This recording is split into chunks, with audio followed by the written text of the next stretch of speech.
আমরা আজকে আপনাদের ডেকেছি। আমাদের আপনারা সবাই অবগত আছেন যে আমরা জনতা উন্নয়ন পার্টি গত নির্বাচনের প্রাক্কালে আমরা রেজিস্ট্রেশন করেছিলাম ইলেকশন কমিশন অফ ইন্ডিয়ার কাছ থেকে, এবং আমরা লাস্ট যেটা লোগো পেয়েছিলাম, লোগো হুইসেল চিহ্ন বা বাঁশি চিহ্ন, সেটা 24শে মার্চ 2026। তারপরে 23rd April election, 29 April 2026 election.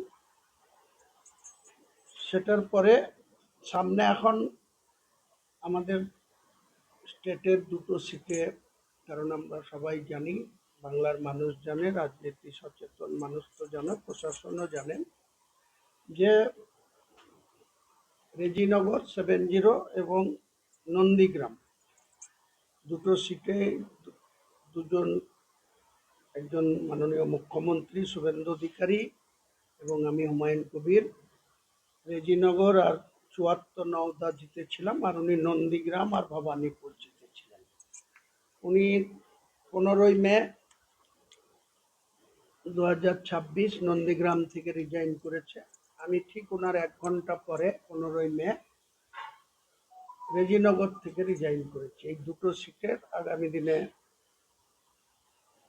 By election হতে যাচ্ছে। এছাড়াও 2024 সালের লোকসভা ভোটের পরে পরেই 2024-এরই ডিসেম্বরের দিকে তৎকালীন বসিরহাটের এমপি নুরুল হাজি তিনি মারা গিয়েছিলেন।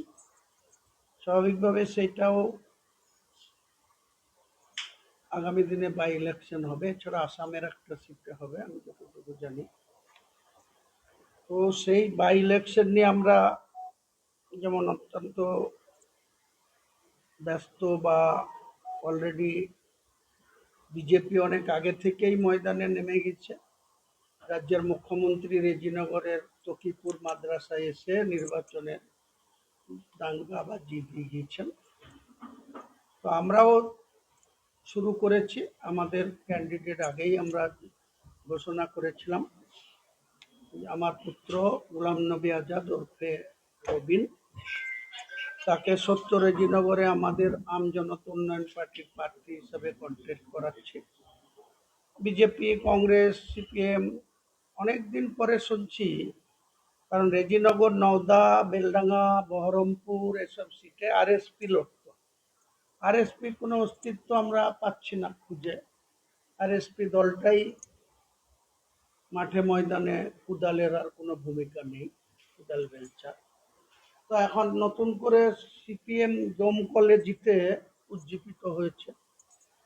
তারা বলছে প্রার্থী দেবে, দিতেই পারে, সবার অধিকার আছে প্রার্থী দেওয়ার।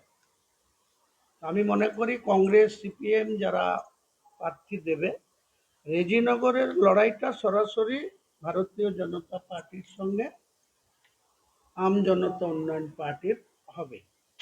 মধ্যখানে যারা তাদের দলের প্রার্থী করবে বা হবে, তারা কি কি কারণে তারা ভোটে লড়ছে, তারা স্পন্সর করছে কে, সবই আমাদের কাছে খবর আছে। ঠিক একটু সময় আসলেই, ইলেকশন কমিশনের বিজ্ঞপ্তি জারি হলেই আমরা বলে দেব যে কারা কারা তাদের হয়ে এই রেজিনগরে ময়দানে তারা ভোটে নামছে, কি কন্ডিশনে নামছে। রাজ্যের মুখ্যমন্ত্রী তাদেরকে পিছন থেকে কি ধরনের সাপোর্ট দিচ্ছে, পুলিশি সাপোর্ট ছাড়াও অর্থনৈতিক সাপোর্ট, অন্যান্য বিভিন্ন রকম পলিসি বিজেপি নিয়েছে। যে রেজিনগর তাদের খুব শখ জেগেছে যে তারা রেজিনগর জিতবে। আমি বলছি রেজিনগর কোনোদিনই হুমায়ুন কবির এর বেঁচে থাকতে রেজিনগরের মানুষ, কারণ এর আগেও বর্তমান মুখ্যমন্ত্রী 2016 সালে আমাকে প্রার্থী না করে এই তৃণমূলের প্রতীকে এক সভাধিপতি সিদ্দিকা বেগমকে ডেকে নিয়ে গিয়েছিল। তার সিকিউরিটি ফরফিট করেছিলাম আমি ইন্ডিপেন্ডেন্ট লড়ে, টেবিল চিহ্ন নিয়ে লড়ে 74,210 ভোট পেয়েছিলাম। কংগ্রেস সিপিএম এর জোট প্রার্থী ৭৯,০০০ ভোট পেয়েছিল।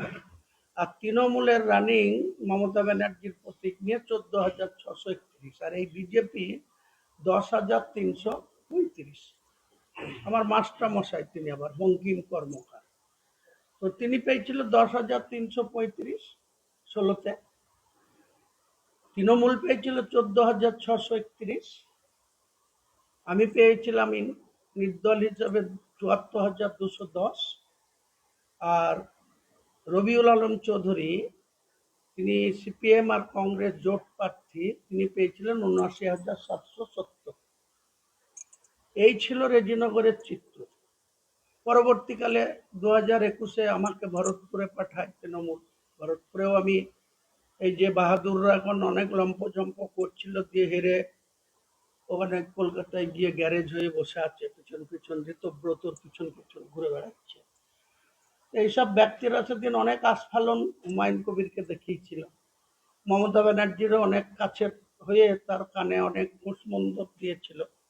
তো মমতা ব্যানার্জি সেই সব অকেজ্য লোকদের, দুর্নীতিগ্রস্ত লোকদের গুরুত্ব দিয়ে কাছের মনে করে তার জবাব দিয়ে এখন মমতাকেই করতে হচ্ছে, ফেস করতে হচ্ছে। বাংলার মানুষ ২,৬০,০০০-এর উপর ভোট দিয়েছে, তবু ৮০ জন বিধায়ক জেতার পর মমতা ব্যানার্জি এত বড় সিনিয়র একটা পলিটিশিয়ান, বাংলার নেত্রী, সে তার নিজের দলটাই ধরে রাখতে পারলো না। দলটাই ভেঙে খান খান হয়ে গেল, চুরমার হয়ে গেল। তো আগামী দিনে সিপিএম আবার জাগার চেষ্টা করছে। ১৪০ বছরের কংগ্রেস দল, সেটা আবার দিল্লি থেকে ভোট নাই, কিছু নাই। এখানে মরা গরু কোনোদিন ঘাস খায় না। তা কংগ্রেস মুর্শিদাবাদে মরে গেছে। কংগ্রেসের ৫ বারের সাংসদ সে বহরমপুর সিট ২০২৪-এ হেরেছে, আবার ২০২৬-এও বহরমপুর বিধানসভায় হারল। সে এখন মুসলিমদের আবার বোঝাবার চেষ্টা করছে যে তোমরা সব তৃণমূল তো ভেঙে গিয়েছে, তা আমাদের দিকে এসো। এইসব মানুষকে, মুর্শিদাবাদের মানুষকে কিছুটা বিভ্রান্ত করা হচ্ছে। আমরা মনে করি যে আমাদের এই রাজনৈতিক দল, আমরা অল্প সময়ের মধ্যে আমরা চেষ্টা করেছিলাম, সেখানেও প্রচুর প্রতিকূলতা ছিল। আর সেখানে টিএমসির অর্থনৈতিক শক্তি প্রয়োগ করে এখন যেসব অ্যাকাউন্ট ফ্রিজ করে দেওয়া হয়েছে, সেই সব অ্যাকাউন্ট থেকে টাকা নিয়ে বা লোকের সাথে প্রার্থীর বিনিময়ে টাকা তুলে আমাদের দলের প্রার্থীদের কি করে ভাঙানো যায়, কি করে সেখান থেকে তাদের দিকে কাজে লাগানো যায়, এসব করেছিল। কুকর্মের ফল মমতা ব্যানার্জির দল মোটামুটি ভালোভাবে উপলব্ধি করছে। তো আমরা আমাদের দলের পক্ষ থেকে হাওড়ায় উলবেড়িয়া, যেখানে ঋতব্রত এমএলএ, সেই এলাকার ছেলে ডক্টর অঙ্কিত সর্দার, ও মূলত রাশিয়ায় পড়াশোনা করেছে। রাশিয়া থেকে পড়াশোনা করে রাশিয়াতে বিজনেসও আছে। রাশিয়াতে 7 বছর ছিল, 3 মাস আগে এসছে, আমাদের সঙ্গে যোগাযোগ হয়েছে। ও মনে প্রাণে আমাদের সঙ্গে দলটা করতে চাইছে। তাই আমি রাজ্যের এসটি এসসি সেলের রাজ্য সভাপতি হিসাবে ওকে দায়িত্ব দিচ্ছি, অঙ্কিত সর্দার। পাশাপাশি আমাদের মূল যে পার্টি, সেই পার্টিরও জেনারেল সেক্রেটারি হিসাবে ওকে আমরা, যেহেতু হাওড়ায় থাকে, কলকাতাতেও ওর থাকার জায়গা আছে, কাজেই আমরা কলকাতায় যে সমস্ত আগে লোকদের নিয়োগ করেছিলাম তারা সবই পার্সোনাল ইন্টারেস্টে, কারণ আমি কুৎসা করতে ভালো লাগে না। কিন্তু ওই খুবাই আমিন থেকে শুরু করে যারা যারা আমাদের দলে এসেছিল, তারা টাকার বিনিময়ে সব ভেঙে গিয়েছে বা টাকা নিয়ে টিএমসির ফাঁদে পা দিয়ে তারা আমাদের অনেক ক্ষতি করেছে। তাই আমরা আগে থেকে আগামী 2027-এ পৌর নির্বাচন, 26 ডিসেম্বরের দিকে অনেক পৌর নির্বাচন অনুষ্ঠিত হবে। তারপরে 28-এ পঞ্চায়েত নির্বাচন হওয়ার কথা, সেটাও শুনছি আগিয়ে আনবে। তো আগামী দিনে পৌর আরবান ডিপার্টমেন্ট এবং পঞ্চায়েত ডিপার্টমেন্টের যে নির্বাচন, পরিশেষে 2029-এর যে আসল লড়াই লোকসভা, সেই লোকসভা এবং তার সঙ্গে যদি ওয়ান ভোট ওয়ান নেশন চালু হয়ে যায়, তাহলে আবার আমাদেরকে বিধানসভাও ফেস করতে হবে লোকসভার সঙ্গে সঙ্গে। তো আমরা আমাদের সাংগঠনিক ধীরে ধীরে নিজের দলটাকে শক্তিশালী করা এবং ইয়ং জেনারেশনের লোকদের আরও বেশি আমাদের দলে, কারণ বয়স্কদের দিয়ে অনেক ভালো কাজ হয়, কিন্তু বয়স্ক লোকদের দিয়ে পরিশ্রম করাটা তাদের শরীরের পক্ষে অনেক অসুবিধা হয়। কদিন আগে 15ই আগস্ট আমাদের মাননীয় গভর্নর পশ্চিমবাংলার লোকভবন হয়েছে এখন রাজভবনটা, ওখানে আমরাও ইনভাইট পেয়েছিলাম। আমি কিছুক্ষণের জন্য গেছিলাম, 10:30 পর্যন্ত এখানে প্রোগ্রাম করে রাজভবনে গেছিলাম। গিয়ে দেখছি ওই একজন প্রদেশ সভাপতি শুভঙ্কর সরকার যে 2700 ভোট পেয়েছে, 2800 পাইনি, 2700 সামথিং। আর আমাদের বর্ষিয়ান কমরেড বিমান বাবু সামনের সারিতে, বিজেপির ওই রাজ্যপালের গভর্নরের প্রোগ্রামে সামনের সারিতে বসে আছে দুজন। বাবা, আমি হাতটা দেখলাম যে এই তো হচ্ছে কারণ সেটিং এর রাজনীতি। মানে যে গভর্নরের, তারা কিসে আছে বলুন, যে গভর্নরের যে প্রোগ্রাম হচ্ছে, বিধায়ক হিসেবে ডেকেছে, মানে এলাকার বিশিষ্ট ব্যক্তিদের ডেকেছে, তাহলে ওনারা বিশিষ্ট ব্যক্তি হিসেবে গেছে। তো বিমানবাবুকে নয় বিশিষ্ট মেনেই নিলাম, সিনিয়র সিটিজেন, অনেক দিনের কমরেড, রাজ্য সম্পাদক ছিলেন, বামফ্রন্টের চেয়ারম্যান আছেন, এই পদের সভাপতি, এর কি মানুষের কাছে গ্রহণযোগ্যতা আছে? তাকে সামনের সারিতে চেয়ার দিয়েছে বসতে, বুঝলেন তো? আর ওনারা গিয়ে বসে একদম আরামসে, এরা বাইরে ভাষণ দেবে, বলবে বিজেপি সাম্প্রদায়িক, এই বিজেপি এই ওই।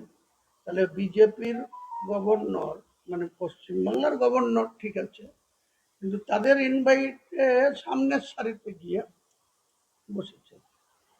এই হচ্ছে বাংলার মানুষকে বোকা বানানো, বাংলার মানুষের সঙ্গে মিথ্যাচার করা, অনাচার করা, অবিচার করা।